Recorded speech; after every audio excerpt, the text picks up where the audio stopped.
کیونکہ کسی بھی امام کی بیٹیاں اس طرح سے اسیر نہیں ہوئی جس طرح سے مولا کی بیٹیاں اور ساری بیٹیوں کو اسیر بنایا گیا۔ اگر میں پیش کر پاؤں، چلیں میں جملے مسائب پہ آ گیا ہوں۔ سب سے درخواست کروں گا کہ اگر ان جملوں کا ادراک کر سکیں، احساس کر سکیں آج ذرا، تو جناب ام کلثوم 19ویں کی شب کو بی بی نے مولا کی دعوت کی کہ مولا بابا آج میرے پاس افطار کیجیے گا۔ جب جناب امیر علیہ السلام گئے تو کہا بیٹی آپ جانتی ہیں میں نے آج تک کبھی 2 سے زیادہ چیزیں استعمال نہیں کی، آپ نے روٹی بھی رکھی ہے، نمک بھی رکھا اور دودھ بھی رکھا ہے، ایک چیز اٹھا لی تھی، میں صرف 2 چیزوں سے افطار کرتا ہوں۔ تو بی بی نے چاہا کہ سرکہ یا نمک تھا، کچھ لوگوں نے سرکہ لکھا، کہ بی بی نے چاہا کہ میں سرکہ اٹھا لوں، بابا خشک روٹی لیتے ہیں تو کم از کم دودھ کا استعمال کر لیں۔ تو مولا نے کہا نہیں بیٹی آپ دودھ کو اٹھا لیں، میں سرکے سے خشک روٹی کھا لوں گا۔ تو بی بی بہت رونے لگی، کہا بابا آپ کبھی بھی افطار پہ بھی کبھی کھانا اچھی طرح سے نہیں کھاتے، بابا آپ مجھے بعض اوقات محسوس ہوتا ہے کہ کمزور ہو گئے ہیں، بابا تھوڑا سا کھانا کھا لیجئے۔ اب بیٹیوں کو کتنی محبت ہوتی ہے، اور اگر علی جیسا باپ ہو تو جناب ام کلثوم بہت زیادہ تڑپنے لگی، کہا بابا کچھ تھوڑا سا کھانا لے لیجئے گا۔ نہیں بیٹی، پروردگار کو بہت خوشی ہوتی ہے جب اس کا بندہ خالی پیٹ اس کی بارگاہ میں آتا ہے۔ اب جناب ام کلثوم اور زیادہ رونے لگی، کہا بابا کیا بات ہے، آج آپ کا پورا مزاج بدلا ہوا ہے، آج آپ کا مزاج کچھ بالکل بدلا ہوا ہے۔ مولا نے آواز دی اپنے بیٹوں کو، کہا میرے بیٹوں، میرے شیروں، آپ سب کے سب آج کوفے کے دروازے پہ حفاظت کے لیے چلے جائیں، مراتبت کے لیے، مرابط آپ ہیں آج۔ کہا بابا آج ہماری باری نہیں ہے، کہا لیکن آج میں آپ سے کہہ رہا ہوں چلے جائیں۔ کیوں؟ مولا جانتے ہیں کہ جب میرے بیٹے موجود ہوں گے تو کسی کی ضربت کی ہمت نہیں ہوگی میرے پہ ضربت چلائے۔ تو ایک مرتبہ جناب ام کلثوم کہتی ہیں جب آپ میں چھوڑنے کے لیے بابا کو صحن میں آئی نا، مولا کا اگر آپ نے گھر دیکھا ہو، اس کی تصویریں بہرحال موجود ہے، ابھی بھی بیت الشرف مولا کے جو گھر ہے ابھی تک موجود ہے مسجد کوفہ کے قبلے کی طرف، تو ایک صحن ہے اس کا۔ تو کہا کہ جیسے ہی بابا صحن میں آئے تو سارے پرندوں نے بابا کا راستہ روک لیا، جو مرغابیاں تھیں گھر کے اندر وہ سب کے سب راستہ روک کے کھڑی ہو گئیں اور بلند آواز سے کچھ آوازیں نکالنے لگی، مولا کی ابا کو پکڑ لیا۔ کہا بابا کبھی آج تک پرندوں نے آپ کا راستہ اس طرح سے نہیں روکا۔ تو اس وقت جناب امیر علیہ السلام نے کہا انہن نواحی، یہ میرا نوحہ پڑھ رہی ہیں، یہ میرا نوحہ پڑھ رہی ہیں، یہ جانتی ہیں میں چل کے نہیں آؤں گا۔ اب جناب ام کلثوم رونے لگی، کہا بابا کیا بات ہے آپ بتا دیجئے۔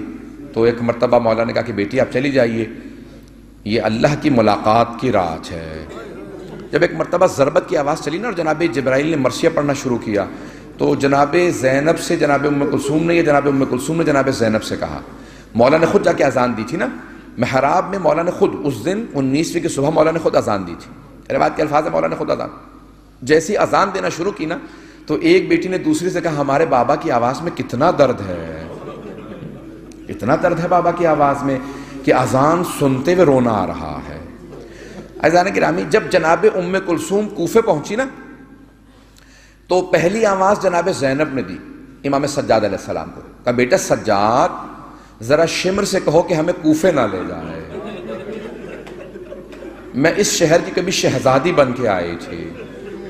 تو شمر نے کہا کہ اے زینب اب آپ ہماری قیدی ہیں، آپ کو جانا ہوگا۔ تو پھر ایک مرتبہ جناب زینب نے کہا پھر ہمیں چادریں دے دے تاکہ ہم اپنے چہروں کو چھپا لیں، کہا کہ نہیں آپ بغیر چادروں کے جائیں گی۔ اب چاروں طرف سے پتھر آنے لگے، جب پتھر آ رہے تھے نا تو جناب زینب چل رہی تھی، اس وقت جناب ام کلثوم نے آواز دی، کہا بابا 19ویں کو آپ میرے مہمان تھے، بابا آج میں آپ کی مہمان ہوں، بابا آج میں آپ کی مہمان ہوں، بابا ذرا آ کے دیکھیے آپ کی بیٹی کتنی مظلوم بن کے آئی ہے، بابا آج 12 یا 13 محرم تھی نا، 12 یا 13 محرم کو بی بی پہنچی ہیں، کہا بابا ذرا آ کے دیکھیے میرے پاؤں کتنے زخمی ہیں، بابا میرے پاؤں میں بہت کانٹے ہیں۔ ایک مرتبہ جب سارے چاروں طرف سے پتھر آ رہے تھے نا تو اچانک ایک طرف سے آواز آئی السلام علیکہ یا ابا عبداللہ، اے ابا عبداللہ آپ پہ سلام ہو۔ جناب زینب نے فوراً جناب امام سجاد سے پوچھا بیٹا سجاد یہ کس نے سلام کیا؟ کہا پھوپھی اماں کوفے کے دروازے پہ دیکھیں، جیسے دروازے پہ دیکھا نا تو ایک سر لٹکا ہوا تھا، ساری بیویاں سر جھکا کے گزر گئیں، جناب رقیہ رک گئیں۔ جناب رقیہ نے سر اٹھا کے ایک سوال کیا کہ مسلم جو آپ پہ بیتی میں نے دیکھ لیا، جو مجھ پہ گزری وہ آپ کو معلوم ہے۔ مسلم بس مجھے اتنا بتا دیں میرے 2 یتیم بیٹے کہاں؟ اجرکم اللہ، اجرکم اللہ۔ بس ایک مرتبہ یہ ساری بیویاں چلی، جیسے ہی مسجد کوفہ میں لے جا کے بٹھایا گیا نا تو وہاں پہ ساری بیویاں بیٹھی تھیں، جناب زینب نے خطبہ دیا تھا، ایک مرتبہ جناب ام کلثوم مخاطب ہو گئیں، کہا کہ اے لوگو، وہاں پہ جناب ام کلثوم کا بھی خطبہ، کہا اے لوگو تمہیں یاد نہیں میرے بابا یہاں خطبہ دیا کرتے تھے، اے لوگو ہم علی کی بیٹیاں ہیں، اے لوگو ہم رسول خدا کی محمد مصطفیٰ کی نواسی ہیں۔ اب جناب ام کلثوم نے سارے مجمع کو مخاطب کیا، سب رونے لگے، جب سب رونے لگے نا تو جناب ام کلثوم نے ایک مرتبہ کہا رو تو رہے ہو پھر بھی ہمارا تماشا دیکھ رہے ہو، جب ہمیں تازیانے مارے جاتے ہیں تو تم روکتے کیوں نہیں ہو؟ بس بھئی وہاں پہ جملے کہے جناب ام کلثوم نے، ایک مرتبہ بیویوں کو وہاں سے اٹھایا گیا، لے جایا گیا۔ اب سنیں گے جملے، روایت کے الفاظ ہے شب عاشور بھی جناب ام کلثوم ایک جملہ کہہ رہی تھی، جب امام حسین ہر خیمے کے باہر سے گزر رہے تھے نا، بیویوں کے خیموں کے باہر سے جا رہے تھے، تو ایک بیوی کی آواز آ رہی تھی، اے میرے شیرو، اے اون و محمد، کل جب جنگ ہوگی تو اپنے نانا کی دادا کی شجاعت کا نمونہ دکھانا، اے اون و محمد۔ ایک بیوی کہہ رہی تھی علی اصغر تم چل کے نہیں جا سکو گے بیٹا، باقی سب شہداء چل کے جائیں گے، بیٹا ماں کی آبرو رکھ لینا۔ اچانک جناب سید الشہداء نے ایک بیوی کے الفاظ سنے، وہ بار بار کہہ رہی تھی پروردگارہ تو نے مجھے اولاد نہیں دی، پروردگارہ ہر بیوی اپنے بیٹے کو بھیجے گی، پروردگارہ میں کسی کو بھیج نہیں پاؤں گی، پروردگارہ کل میری نمائندگی کون کرے گا؟ سید الشہداء کے جب کانوں میں یہ بات آئی نا تو مولا برداشت نہیں کر سکے، خیمے میں جانا ہی چاہتے تھے، اچانک دیکھا جناب عباس آ گئے۔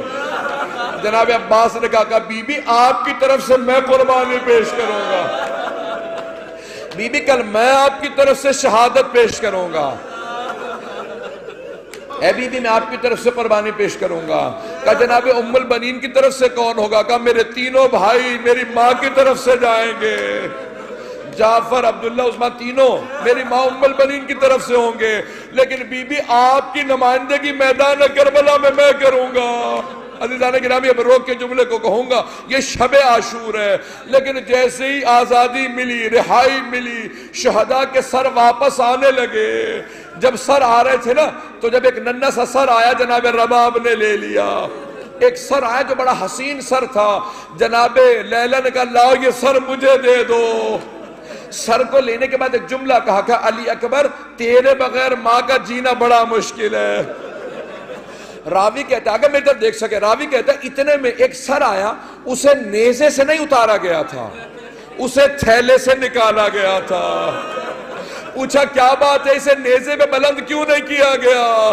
کہ اس میں اتنے گرز لگے تھے، یہ نیزے پہ بلند نہیں ہو سکتا تھا۔ کہ یہ کس کا سر ہے؟ کہ یہ عباس ابن علی کا۔ ایک روایت اور پیش کر دوں، 2 روایات ہے نا کہ کیوں نیزے پہ بلند نہیں ہوتا تھا۔ کہ دوسری روایت یہ ہے جب بھی جناب عباس کے سر کو لاتے تھے نیزے پہ بلند کرنے کے لیے، سر نیزے پہ نہیں چڑھتا تھا۔ شمر نے پوچھا قیدی پوچھو اپنے چچا سے یہ سر نیزے پہ کیوں نہیں چڑھتا؟ امام سجاد نے کہا چچا بتائیے کیوں آپ کا سر نیزے پہ بلند نہیں ہوتا؟ مجھے پردے بچانے کے لیے مانگا تھا، جب بھی میرا سر نیزے پہ جاتا ہے مجھے بیویوں کے سر نظر آتے ہیں۔ سجاد میرا سر بلند نہیں ہوگا، میرے سر کو چھپا دو، میرے سر کو چھپا دو۔ بس بھئی میں نہیں پیش کر سکتا کیسے جناب عباس کا سر گیا۔ اگر میں آخری جملے پیش کروں، جیسے جناب عباس کا سر لائے نا کہ اس سر کی کون ہے وارثہ؟ جناب ام کلثوم آگے بڑھی کہ لاؤ میرے بھیا عباس کا سر مجھے دے دو۔ جیسے ہی بی بی نے سر لیا کہ بھیا آپ کے بعد ہمیں تازیانے مارے گئے، بھیا نیزوں سے ہماری چادریں لوٹی گئی۔ ادرکم اللہ، میں تمام کر دیتا، بس میں تمام کر دیتا، لیکن یہاں جناب ام کلثوم کے مصائب ختم نہیں ہوتے۔ میں آخری جملے پیش کروں، ایک مرتبہ یہ بیویاں چلی یہاں سے کربلا پہنچی، کربلا سے مدینے پہنچی۔ جیسے مدینے پہنچی نا تو جناب ام کلثوم نے ایک مرثیہ کہا، بڑا مشہور و معروف مرثیہ ہے۔ کیا کہا؟ مدینہ تو جدنا لا تقبلینا، اے ہمارے نانا کے مدینہ اب ہمیں قبول نہ کرنا، اب ہمیں موت دے دے، ہم نہیں آنا چاہتے۔ پوچھا کیوں نہیں جانا چاہتی بی بی ہم مدینے میں؟ کہا جب ہم مدینے سے گئے تھے ہمارے بھائی ہمارے ساتھ تھے، سب بیویوں کی گودوں میں بچے تھے، ساری بیویاں اجڑ کے آئی ہیں، کوئی بھائی ساتھ نہیں، کسی کا سہاگ نہیں، کسی کی گود میں بچہ نہیں۔ اجرکم اللہ۔ آخری جملہ سن لیجئے، بس بھئی ایک مرتبہ بیویاں روضہ رسول پہ گئیں، پھر ماں کی قبر پہ گئیں، ماں کی قبر سے ایک مرتبہ بھائی کے گھر پہ گئیں۔ آخری جملے کو پیش کر رہا ہوں، جیسے ہی بھائی کے گھر پہنچی، ایک 9 برس کی بچی ہاتھ میں 2 عصے لے کے کھڑی تھی۔ اس بچی نے پوچھا پھوپھی اماں میری ماں ایک بچہ لے کے گئی تھی، وہ بچہ کہاں گیا؟ جناب رباب سے پوچھا۔ بی بی نے آنکھیں بند کر کے کربلا کا رخ کیا کہ اصغر بتا میں کیا جواب دوں؟ جناب ام کلثوم نے رو کے کہا کسی بی بی سے یہ نہ پوچھنا اس کا کون کون کربلا میں رہ گیا، ہر ماں کی گود اجڑ گئی، ہر بہن کا بھائی مارا گیا۔